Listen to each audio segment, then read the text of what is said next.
libro de Apocalipsis. Vamos a aprovechar los minutos que tenemos. Acompáñenme al capítulo 3. Gloria a Dios. Dice, y escribe, verso 1, el ángel, o al ángel mejor dicho, y escribe al ángel de la iglesia en Sardis,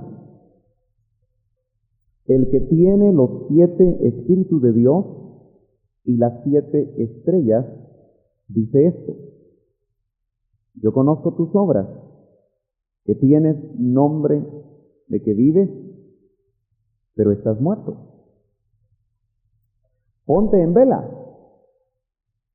y afirma las cosas que quedan, que estaban a punto de morir, porque no he hallado completas tus obras delante de mi Dios.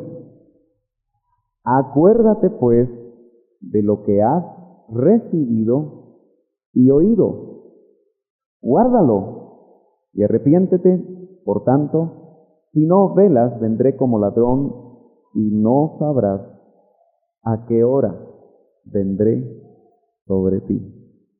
Aleluya, gloria a Dios. Aleluya. Bueno, la radio no sé por qué no hemos entrado todavía, pero voy a hacer un paréntesis cuando entremos por la radio y vamos a saludar al auditorio radial, que yo creo que se goza de compartir con nosotros la palabra del Señor. Gloria al Señor. Quiero decirle que en esta secuencia que hemos llevado, yo creo que ya llevamos más o menos 5 martes. ¿Cuántos han venido a todas las enseñanzas de las 7 iglesias del Apocalipsis? No todos han venido, ¿verdad? Pero creo que sí la mayoría de los que están ahora. Amén. Yo creo que ha sido de bendición. Hoy en la mañana compartíamos con un grupo de hermanos que nosotros estamos viviendo el principio de dolores. Amén. Estamos viviendo lo que hemos conocido como la pretribulación. Y es precisamente en esta época, en este tiempo, donde el Señor está haciendo mucho más importante el mensaje a las 7 iglesias. Porque lo que anhela el Señor es que esas 7 iglesias, que nos muestran diferentes características que están dentro del cuerpo de Cristo. Recuerdo que en las iglesias locales hay efesianos. Levántenme la mano los efesianos. Ah, qué bueno que no lo levantaron, ¿verdad? ¿Dónde están los esbirrianos? Pero de alguna forma podríamos nosotros identificarnos, y yo creo que el Espíritu Santo nos ha permitido a nosotros identificarnos con diferentes características, pero también con diferentes necesidades y problemas que se han visto en la iglesia o en las iglesias que hasta ahora hemos estudiado. No es primera vez que lo hacemos, pero creo que el mensaje se hace cada vez más necesario, precisamente porque es el tiempo en el cual el Espíritu Santo nos quiere hablar de una manera más directa.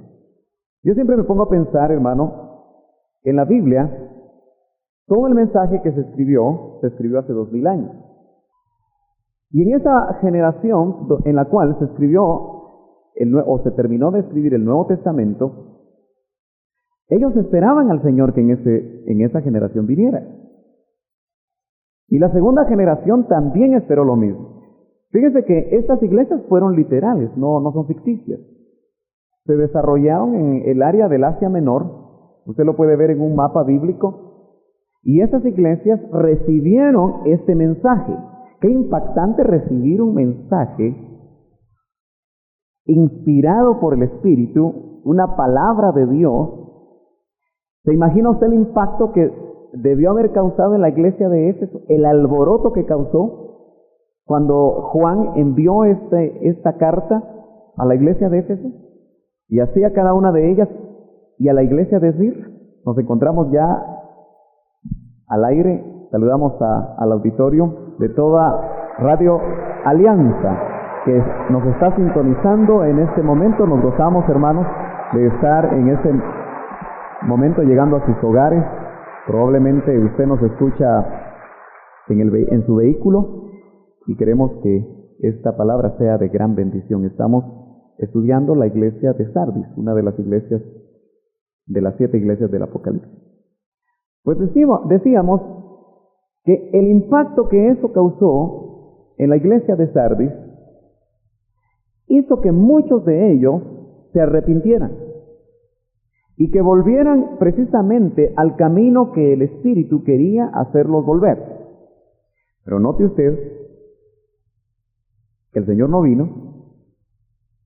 Note usted que eso no afectó para que ellos se arrepintieran y que obviamente formaran parte de esa novia que se prepara, y en ese tiempo ellos se prepararon, aunque el Señor no vino, pero fueron a dormir. Como dice la Escritura, los hijos del Señor duermen, los nacidos de nuevo no mueren, sino que duermen. Y tienen ya casi 2000 años de estar esperando el momento glorioso en el cual oirán la voz de trompeta, la voz de mando, la voz de arcángel, donde se van a levantar los muertos en Cristo, se van a levantar primero. Y todos aquellos que oyeron el mensaje y fueron fieles, aunque murieron en la esperanza de lo que habían escuchado y sus vidas se entregaron a ese mensaje. Ahora, lo que pasa es que ahora nosotros estamos mucho más cerca que ellos de ver cumplidas todas las promesas. Por eso el mensaje hoy más que nunca es bien importante que nosotros lo chequeemos. Bueno, note usted que dijimos que cada una de las iglesias, o en cada una de las iglesias el Señor se presentaba de una manera diferente. Ahora lo vemos al Señor presentarse, dice, el que tiene los 7 espíritus de Dios. Mire qué tremendo. El que tiene la plenitud del Espíritu de Dios, manifestado en 7 facetas, los 7 espíritus de Dios. No vamos a estudiar cada uno de esos espíritus, pero hay espíritu de sabiduría, espíritu de discernimiento. Y el apóstol Pablo en algún momento a una de las iglesias le dice que sean bendecidos con ese espíritu de revelación, con ese espíritu de sabiduría.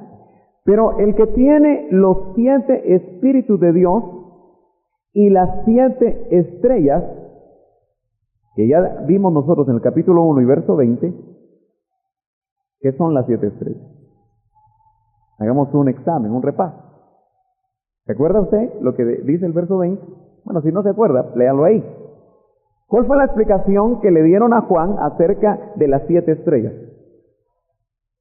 Son los 7 ministros. Son los 7 ángeles que cubrían cada una de estas iglesias. Y ese mensaje era precisamente para ellos. Una vez más el Señor dice, yo soy el que tiene las 7 estrellas. Es decir, la plenitud del ministerio que ha de cubrir la iglesia en las diferentes generaciones. Entonces Él se presenta precisamente de esa manera porque sabe que el mensaje tiene que impactar primeramente al ministro, tiene que impactar al que cubre, tiene que impactar primeramente al liderazgo. Y Él se presenta como el que los tiene, como dice el capítulo 1, las 7 estrellas en su mano derecha. Es a través de esas 7 estrellas como el Señor obra. La mano derecha, ¿para qué nos sirve a nosotros? Si somos diestros, nos sirve para hacer casi todo, ¿no? Eso indica que el que Él tenga en su mano derecha, en su diestra, el control o el cuidado de los ministerios es precisamente para obrar dentro de la iglesia. Ahora, note usted que dice, yo conozco tus obras, que tienes nombre de que vives, pero estás muerto. Esa es una reprensión muy fuerte. Muy fuerte. ¿Qué pensaría usted si viene el Señor y le dice, yo conozco tus obras, que estás viviendo en apariencia, que tienes nombre de que vives, pero estás muerto? Eso es muy impactante. Ahora, claro, tal vez lo aceptaríamos del Señor, pero ¿qué tal que el Señor envía a un ministro que le da dones y que también nos dice, mira, tú estás haciendo como que vives, pero tus frutos están demostrando que estás muerto? Eso ya no nos gustaría mucho. Pero de todas maneras es un mensaje muy fuerte porque esta iglesia estaba viviendo una apariencia.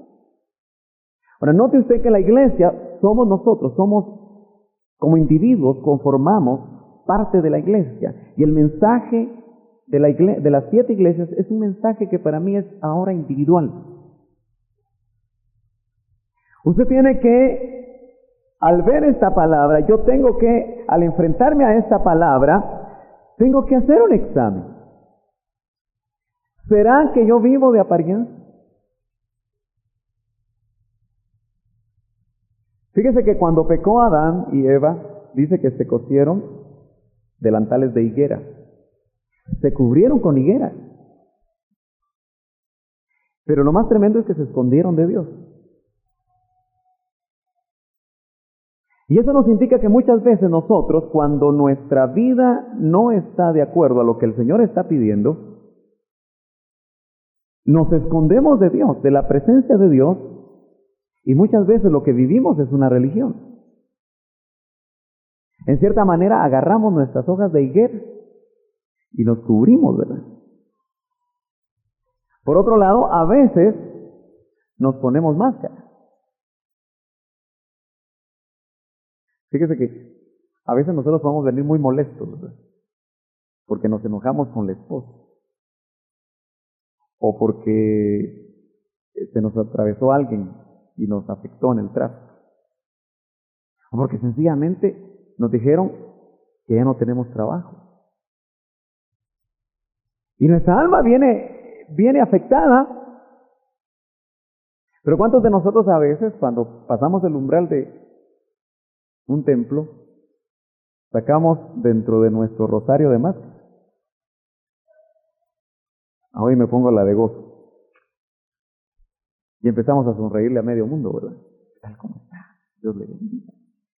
Pero en realidad no estamos así. Esa iglesia dice que tenía nombre, solo nombre tenía ya, que vivía. Pero en realidad lo que estaba experimentando adentro, y aunque el mensaje, note usted que el mensaje era primero para el ministro, para el ángel. Tienes nombre de que vives. Y tal el sacerdote, tal el pueblo. Se habían quedado solamente con el nombre, se habían quedado solamente con la doctrina, se habían quedado con los ritos. Llegaban cada martes y danzaban. Porque había que hacerlo. Llegaban cada domingo, máxime si era de Santa Cena, pero solamente era una apariencia. No había vida. Ahora, eso a mí me preocupa mucho porque eso es religiosidad. Y nosotros corremos grave peligro de no diferenciar entre lo que es una relación viva con Dios y una religión. Porque la religión es solamente el producto de mantener una imagen, de mantener, si usted quiere, incluso una manera de vivir. Pero no puede necesariamente trasladar vida. Fíjese que el religioso fue el que se encontró muchas veces el Señor con él, y quizá lo que más le afectaba a Jesús en sus encuentros con las personas era tener que hablar con los religiosos. Y fíjese que el Señor fue muy duro con el religioso, con el que tenía nombre de que vivía, pero estaba muerto. Especialmente fariseos, saduceos y todos los feos, ¿verdad? Que ellos trataban de presentarse ante la sociedad como santos, como puros, sin mácula, como los ejemplos ante la sociedad de una relación en ese tiempo con Jehová. Pero el Señor, cuando les pasó el rayo seco, lente de aumento, ¿verdad?, se dio cuenta que eran sepulcros blanqueados. Estaban bien pintados, Estaban bien adornados, como cuando aquí, ya sabe cuándo se adorna así, ¿verdad? Muy bonito. Pero ¿qué hay adentro? Huele mal, ¿verdad? Hay cosas muy feas allá dentro de un sepulcro. Y el Señor tuvo que ser muy fuerte con ellos. Y yo creo que nosotros tenemos que ser muy cuidadosos si solo nos está quedando el nombre. Porque si solamente nos está quedando el nombre, entonces el mensaje es mucho más fuerte para nosotros. Ahora, note usted que en el verso 2 dice, ponte en vela y afirma las cosas que quedan. Ahora, ¿qué será ponernos en vela? Pues yo creo que la palabra es muy clara ahí. Ponerse en vela es no dormir, pero no es el sueño físico, que ya varios se sienten aprisionados en esta noche.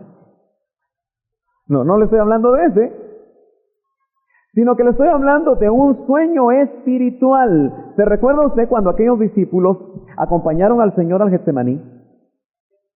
Dice que los ojos estaban cargados de sueño. Ahora, note usted que el Señor los llamó a ellos, a estos tres, porque los consideraba muy cercanos a Él. Había tenido un discipulado muy cercano con estos tres discípulos, y Él necesitaba que pelearan con Él la batalla. Mire qué tremendo. Si Jesús, el Dios hombre, necesitó de tres humanos débiles, ¿cómo no necesitaremos los ministros, los líderes en las iglesias? Que haya gente que nos ayude a interceder y pelear las batallas. Amén. ¿Cuántos oran por sus cabezas? Mejor no levante la mano. Es un poquito. Pero se necesita la intercesión. Ahora él creía que era su equipo, que los había preparado lo suficiente como para poder pelear y discernir la batalla, pero ese sueño que sobrevino en esos tres discípulos no fue un sueño normal. Ese que usted tiene porque está cansado. Yo creo que ahorita ya despertó, ¿verdad? Aleluya. No era ese sueño físico que es normal si hay cansancio, si hay desvelo, sino que es un sueño de tipo espiritual que hizo que estos hombres se durmieran. Y el dormirse ahí es distraerse, el dormirse ahí es no estar precisamente peleando la batalla y estar alerta. Él anhelaba que ellos estuvieran alerta. Él anhelaba que ellos estuvieran preparados para la terrible batalla que él estaba librando. La tuvo que librar solo porque no estaban preparados. Ahora, fíjese que el gran problema de la iglesia es que cuando empieza a vivir apariencia o religiosidad, está dormido. Ha sobrevenido un letargo espiritual sobre la iglesia que muchas veces nos hace no estar alerta. ¿Alerta para qué? ¿Para qué vamos a estar alerta?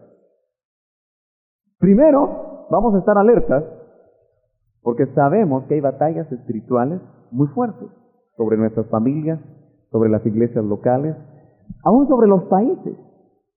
Hay batallas espirituales muy fuertes que nosotros tenemos que librar diariamente o deberíamos de librar diariamente. Fíjese que nosotros muchas veces nos preocupamos cómo andan nuestros hijos,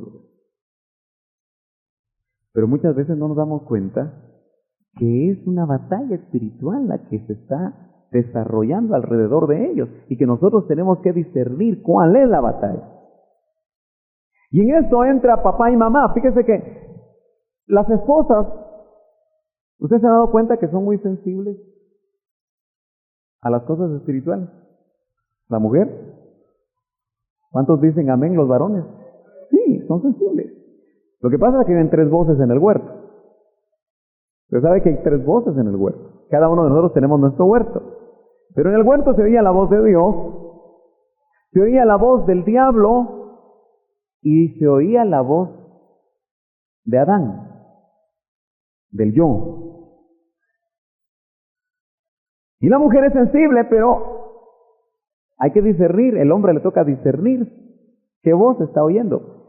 Pero muchas veces sean, mira, levantémonos a orar porque yo siento una presión. Ay, no, hombre, estoy cansado. Trabajé muy duro hoy.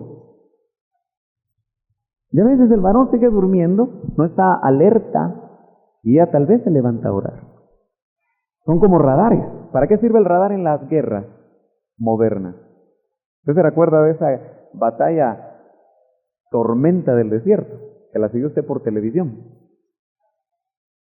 El éxito de esa batalla moderna fueron los radares que detectaron inmediatamente, ahí sí que la presencia del enemigo. Usted sabe que cualquier país, para resguardar sus fronteras y para mantener seguridad contra ataques enemigos imprevistos, máxime aquellos países que están en constante guerra, por ejemplo, Israel ha desarrollado una tecnología tremenda en cuanto a radares. Es cierto, también aquellos que han hecho aviones que que vuelan muy bajo y tienen ciertas características para que los radares no los detecten. O sea que hay también cómo se contrarresta la tecnología, pero yo no le voy a hablar de guerra moderna, sino que lo que le quiero tratar de hacer entender es que hay batalla espiritual por la cual nosotros deberíamos tener radar, y el Espíritu Santo que está dentro de nosotros anhela funcionar de esa manera. Pero si usted y yo estamos dormidos, hay muchas maneras de dormir espiritualmente. Mire, hay cosas que hacemos nosotros que nos distraen del verdadero mensaje que el Señor quiere trasladar a nuestras vidas. Fíjese que es interesante que hasta el servicio cristiano, hasta su privilegio lo puede tener usted distraído. Como a veces nos llenamos de privilegios, ¿verdad? Y puede ser que todo nuestro activismo cristiano, porque cuidado, mire, cuando nosotros no estamos viviendo una vida íntima de relación con Cristo, sino que podemos caer en esto que estaba cayendo Sardis, nosotros podemos vivir un activismo cristiano. Fíjese que yo conozco gente que no se siente bien si no está sirviendo. Incluso han creído que el tener un servicio es lo que les permite saber si están bien o están mal con Dios. Y creen que si no están sirviendo en determinado momento, están mal. Y claro, el servicio cristiano es importante. Nosotros debemos de servir. Pero cuando el servicio cristiano a nosotros nos aleja de la intimidad, hay un problema. Nos está distrayendo y no estamos alertas. ¿Me está entendiendo? Gloria a Dios. Sigamos adelante. Dice, afirma las cosas que quedan, que estaban a punto de morir. ¿Qué cosas estarían a punto de morir en Sardis? Bueno, más adelante nos lo va a explicar. Pero ¿qué cosas estarán a punto de morir en usted y en mí? Mire, hay gente que está a punto de morir su deseo de venir a la iglesia.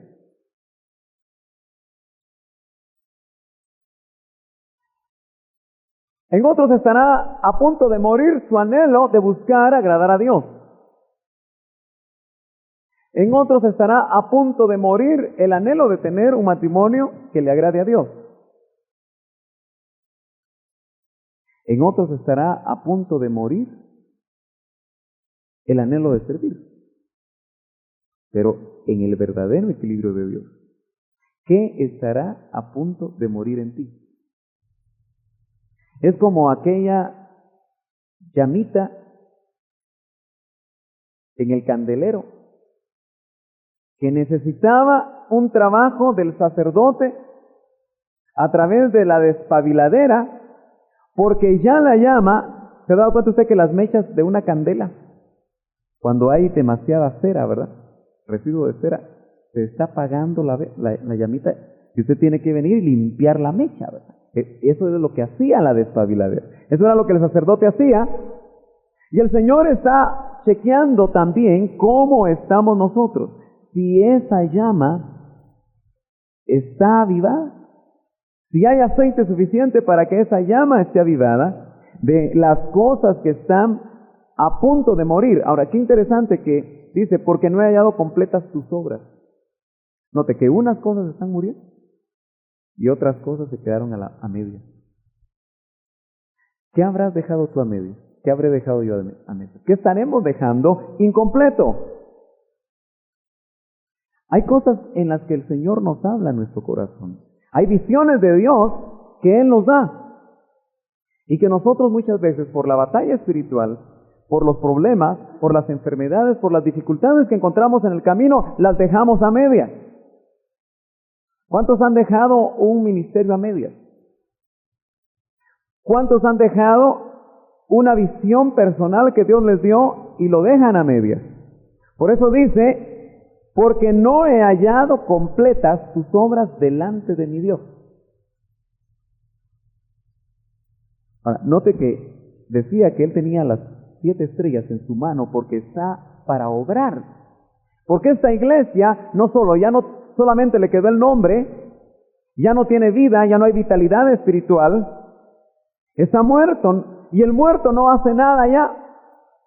Por eso tenemos que ser muy cuidadosos cuando nosotros como iglesia ya no hacemos nada que le agrade a Dios. Por ejemplo, ¿no será que hemos o estamos a punto de dejar morir el evangelizar? ¿Se ha dado cuenta usted que nosotros muchas veces somos dados a buscar que otros lo hagan? Si nosotros nos examinamos y preguntamos, ¿cuándo fue la última vez que compartimos nuestra fe?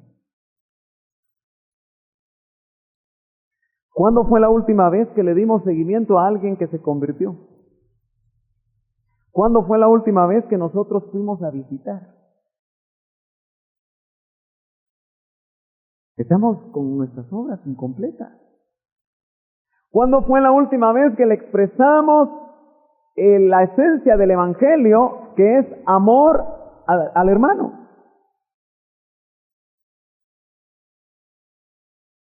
Él sigue examinando a las iglesias y nos sigue examinando a nosotros. Acuérdate, dice. Acuérdate pues de lo que has recibido y oído. Esa iglesia había recibido.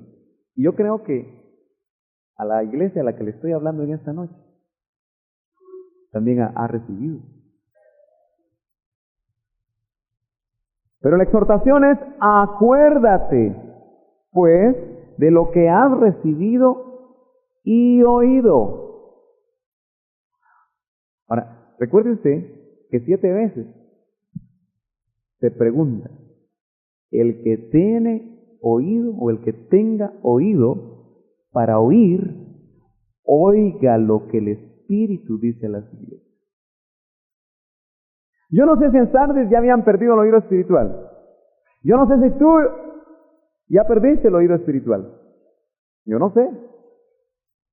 Tal vez tú sí sabes. ¿Qué produce en ti la palabra? ¿Qué es lo que tú sales después del servicio, del culto de una iglesia? ¿Cómo sales? ¿Sales gozoso? ¿Sales con esperanza? A pesar de las dificultades, tú dices, el Señor está conmigo, el Espíritu Santo me habló, el Señor tuvo comunión conmigo en la alabanza tuve la libertad y sentí que las cadenas cayeron.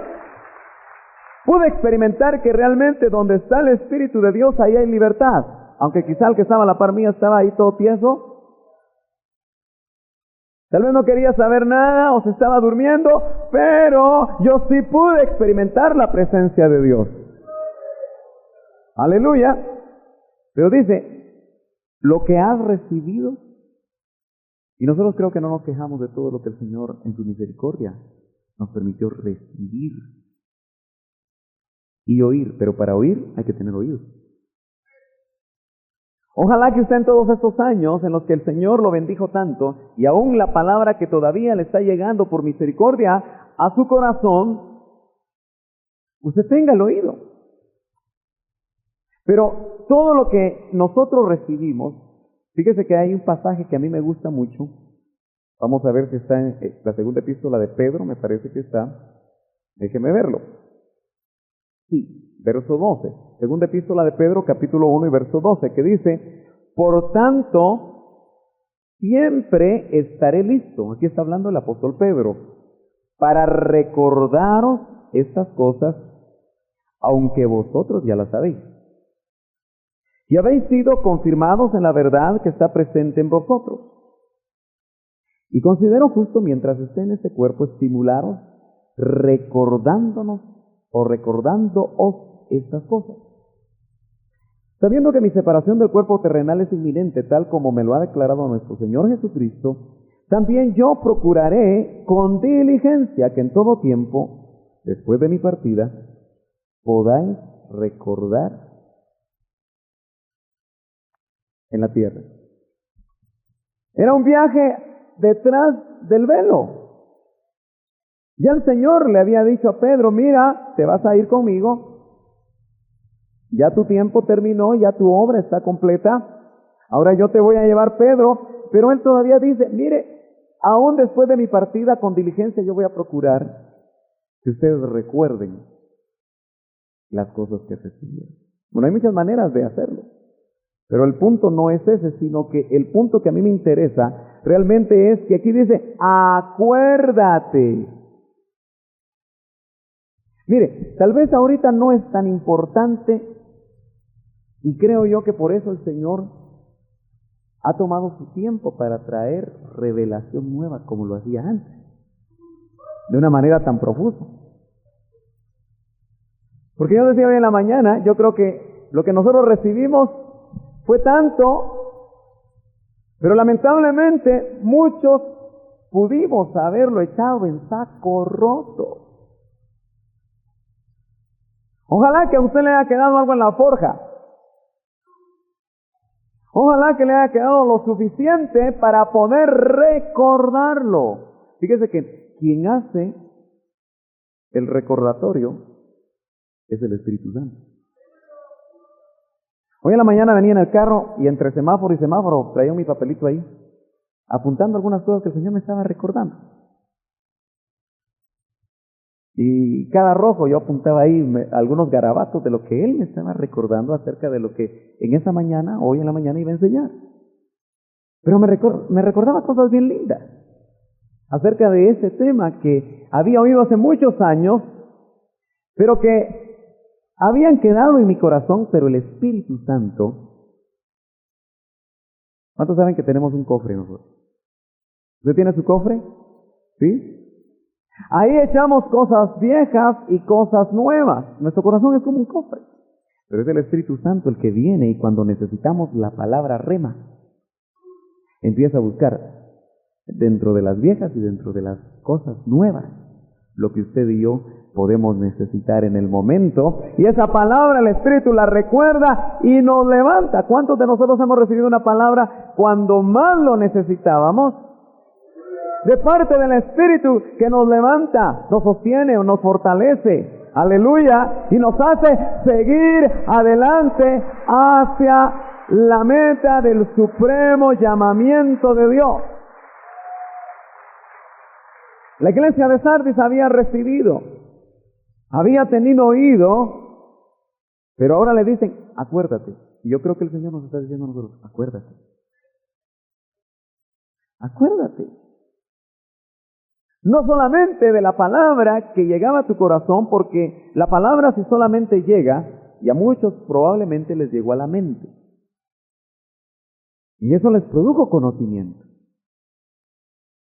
Y son unas enciclopedias andando. En cuanto al conocimiento, en cuanto a la doctrina, pero no les está aprovechando en la vida.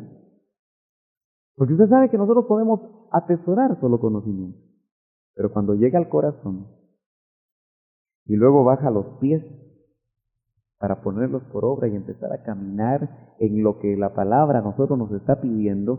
Porque mire, todo lo que el Espíritu Santo nos muestra en su palabra es para que usted y yo seamos, dice Santiago, oidores y hacedores. Y dice, hacedores eficaces, no oidores olvidadizos. Yo creo que la iglesia de Sardes se había vuelto olvidadiza. Y los que nos escuchan por la radio, no seamos olvidadizos. El trabajo del Espíritu es recordar. ¿Sabe que uno de los trabajos del Espíritu es recordar? El Espíritu Santo, el cual mi Padre enviará, os recordará. Así que usted y yo tenemos que pedirle al Señor y al Espíritu especialmente, recuérdame, recuérdame, recuérdame la palabra. Incluso fíjese que yo, en mi corazón, si usted quiere, es una tesis, es un pensamiento en voz alta. Yo creo que hay un pasaje que nos abre una ventanita. Me parece que es el capítulo 6, déjeme ver, de Juan. Vamos a ver si es ese, no había pensado compartir este pasaje, pero déjeme ver si es este. O si es el capítulo 6, parece que es el 6, sí, el 6:45. Escrito está en los profetas, capítulo 6 de Juan, verso 45, y todos serán enseñados por Dios. Todo el que ha oído y aprendido del Padre, viene a mí. Y la pregunta que siempre nos hacemos es, ¿cuándo nos enseñó el Padre? Y la respuesta que encontramos en la Escritura, aun cuando no todos la ven, pero usted y yo tenemos el privilegio de haberlo visto, haberlo creído en nuestro corazón y tener certificación de parte del Espíritu, es que fuimos enseñados por el Padre, aun cuando todavía no teníamos cuerpo. Amén. ¿Qué cosas no nos enseñaría el Padre? Y ahora el Espíritu en la tierra nos la recuerda, nos la recuerda, nos la recuerda. Y por eso usted dice, eso como que yo ya lo sabía, eso como que me hace a mí, no lo entiendo claramente, pero como que entiendo, como que creo que es así. Porque el testimonio del Espíritu nos enseña, nos recuerda lo que el Padre. Fíjese qué lindo que el Hijo en la tierra dice que vino a enseñar todo lo que oyó del Padre. Y nosotros como hijos, a la manera también de Él, claro, no tenemos esencia adentro, no somos increados como Él, pero a la manera de la ruta que Él nos dejó como un hermano mayor, nosotros también deberíamos en la tierra enseñar y hablar y actuar todo lo que hemos visto ver al Padre. Yo quiero que continuemos en el pasaje que estamos estudiando, porque el tiempo nos está avanzando. Y hay otras cositas aquí bien interesantes que yo creo que es bueno que nosotros podamos abordar. Dice, eso que recibiste y oíste, enséñaselo a los demás para que digan, ¡ala! ¿Cuánto sabe? No, ¿verdad? Guárdalo, dice. Guárdalo y arrepiente. ¿Recuerda usted que en Mateo nos dice a nosotros, ir y hacer discípulos a todas las naciones, bautizándonos en el nombre del Padre, del Hijo y del Espíritu Santo? Pero dice, enseñándoles a que guarden. Ahora, no es lo mismo solo una enseñanza que guardar lo que la enseñanza dice. Yo le quiero recordar algo. Tanto en el hebreo como en el griego, las palabras que se traducen en enseñanza, en el Nuevo y en el Antiguo Testamento, tienen un pensamiento de doble vía. Cuando le digo de doble vía es que uno va para allá y otro regresa. Entonces cada vez que en la Biblia se habla de enseñanza, es una transmisión de un conocimiento. Pero eso viene del maestro hacia el alumno. Pero de regreso viene el alumno hacia el maestro. Y la única manera que en el pensamiento de Dios se está enseñando eficazmente es cuando el maestro mira al alumno a hacer exactamente lo que le enseñó. Si no, no hay enseñanza. Sería solamente un transmitir información, un conocimiento nada más, intelectual. Por eso, cuando alguien y el Espíritu Santo como maestro que ahora nos enseña, nos dice lo que recibieron y oyeron, guárdenlo. Por eso dice, y arrepiéntense. Porque el que guarda la palabra lo redarguye. Y entonces no nos queda otra que cambiar de mente. Porque el cambio de mente es el arrepentimiento. Por eso yo creo que el Señor, por el Espíritu, nos está diciendo a nosotros cosas muy, muy concretas. Sé santo porque yo soy santo. ¿Cómo puede guardar usted esa palabra? Buscando la santidad. El que robaba, no robe más. ¿Cómo vamos a guardar esa palabra? No robando. Ay, hermano, pues yo no soy ladrón.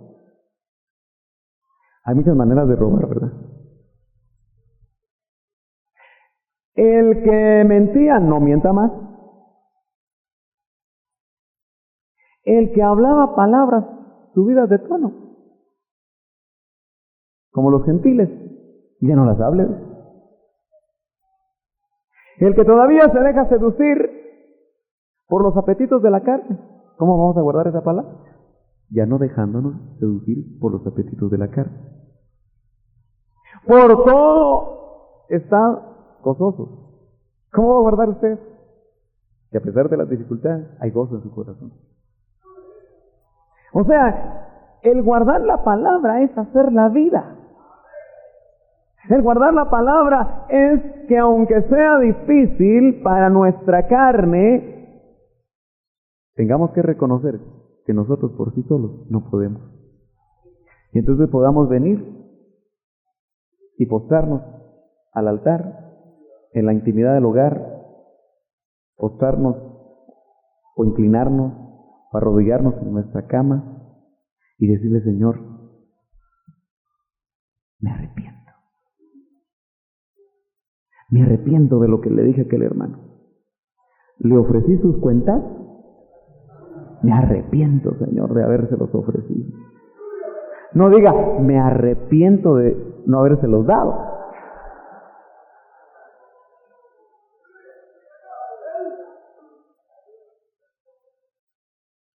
Fíjese que Juan el Bautista preparó un camino para la primera venida del Señor con un mensaje de arrepentimiento.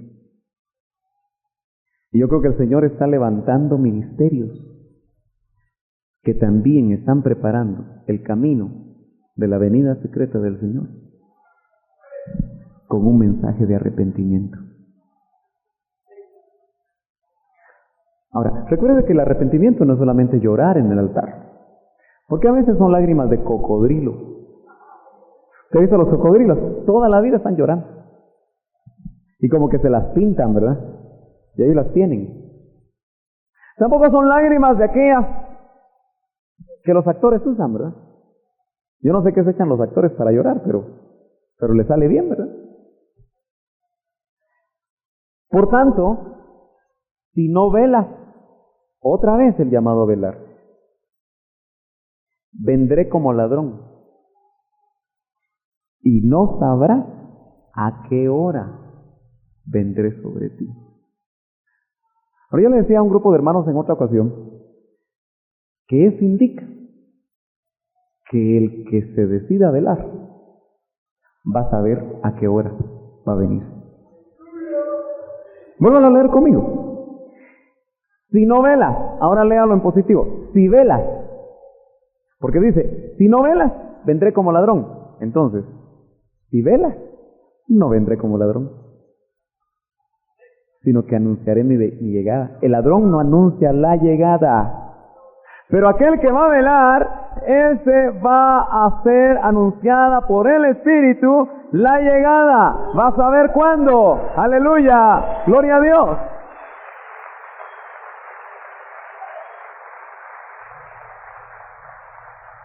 Qué lindo, porque dice que y no sabrás a qué hora. Pero para el que vela, sabrás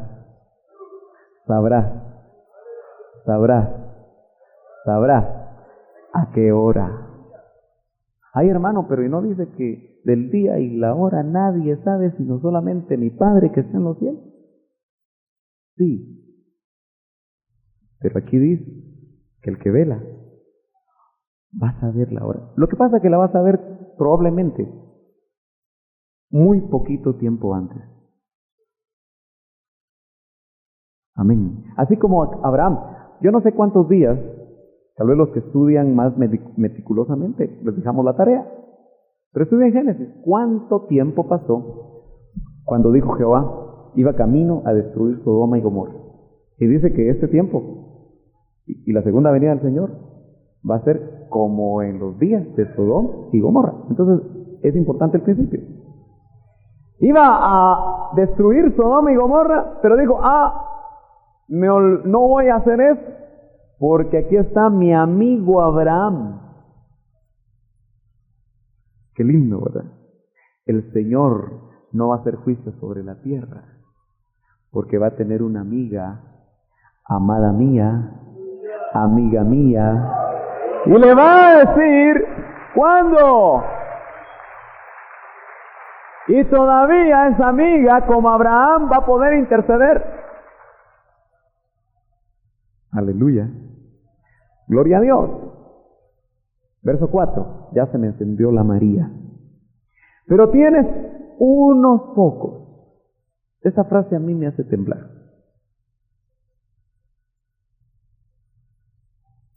Tienes unos pocos. Ahora ese mensaje es para hoy.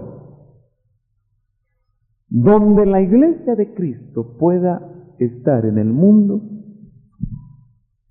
puede ser, y no puede ser, estoy seguro que el Espíritu está diciendo en este tiempo, iglesia de Cristo, tienes en tu seno unos pocos.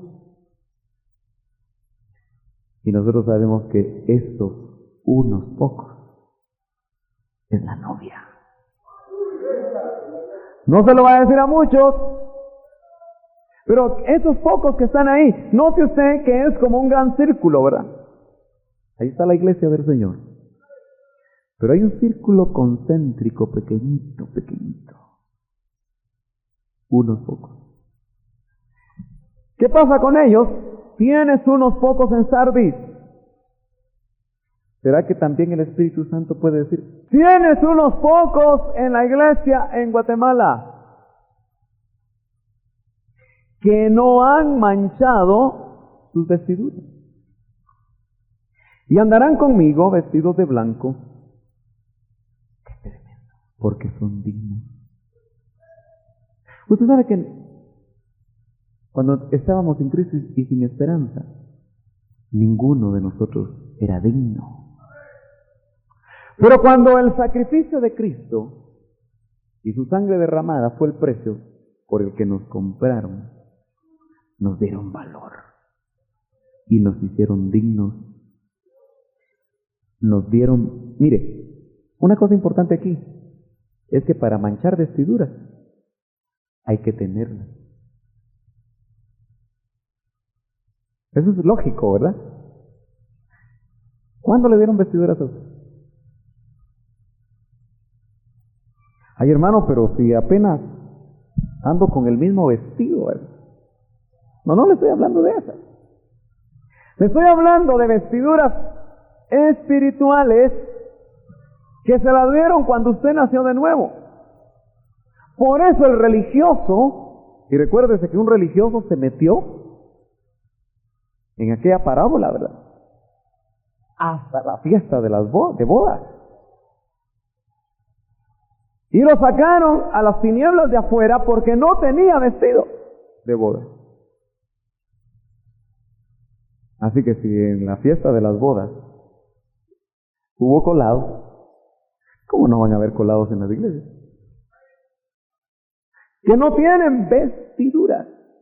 Ahora, si usted ya nació de nuevo y el Espíritu Santo le da testimonio a su espíritu de que usted es hijo, a usted le dieron vestiduras. ¡Aleluya! Y se las dieron blancas. A mí me las dieron blancas. A usted también. Pero ¿cómo están ahora? ¿Cómo estarán ahora? ¿Estarán manchadas? De tanto despercudirlas, ¿estarán ya amarillas? ¿Cómo están sus vestiduras?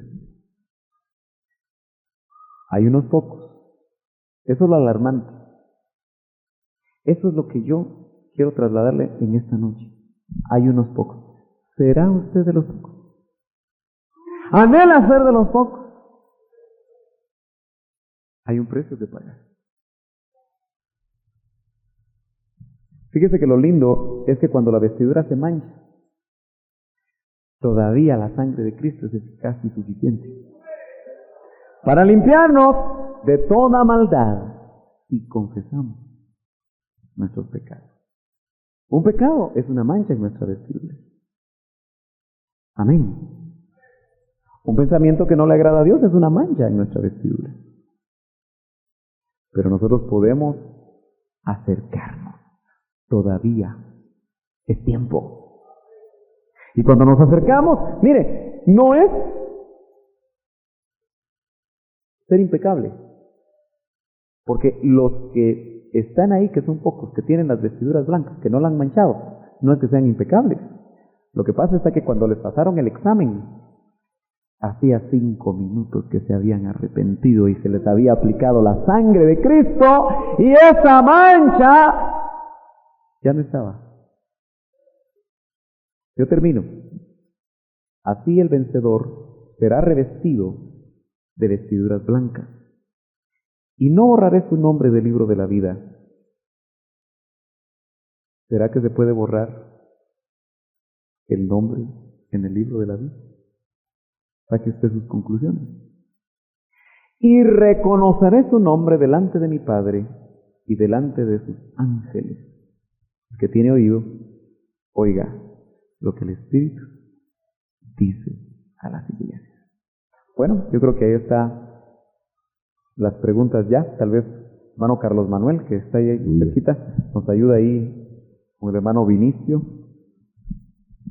Gloria a Dios. Aleluya. Para las preguntas. Entramos entonces de lleno a las preguntas. Gloria a Dios. Amén. Por favor, ¿podría ampliar sobre no borraré su nombre del libro de la vida? O sea que hay nombres que serán borrados. Bueno, cabal lo que estábamos diciendo. Yo creo que la Escritura no diría algo que no se pudiera dar. Y dice, y no borraré su nombre del libro de la vida. Cuando nosotros nacemos de nuevo, escriben nuestro nombre. Amén. Pero ¿para qué se van a abrir libros?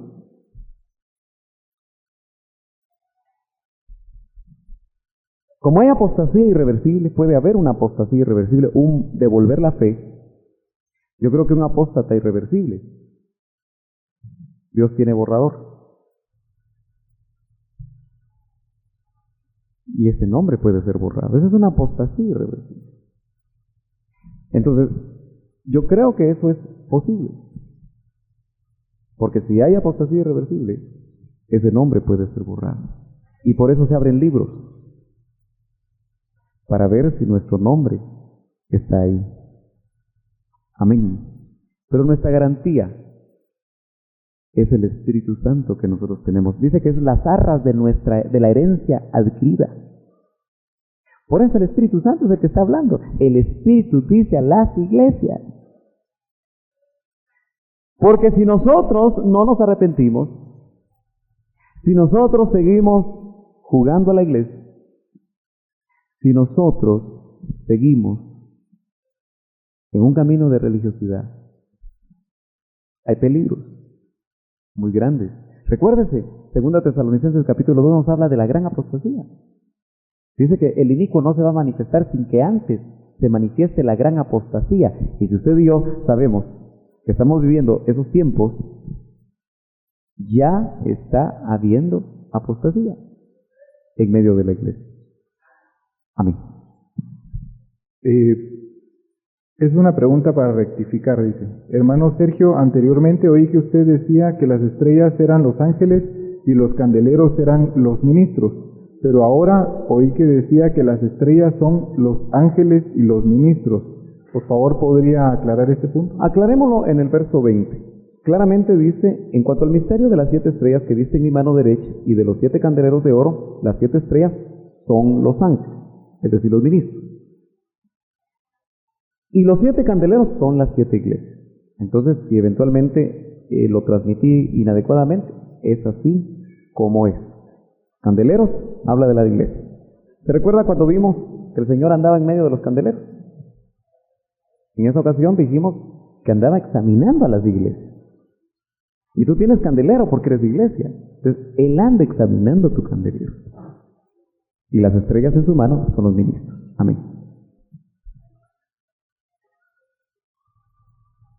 ¿Es posible, hermano, perder la salvación?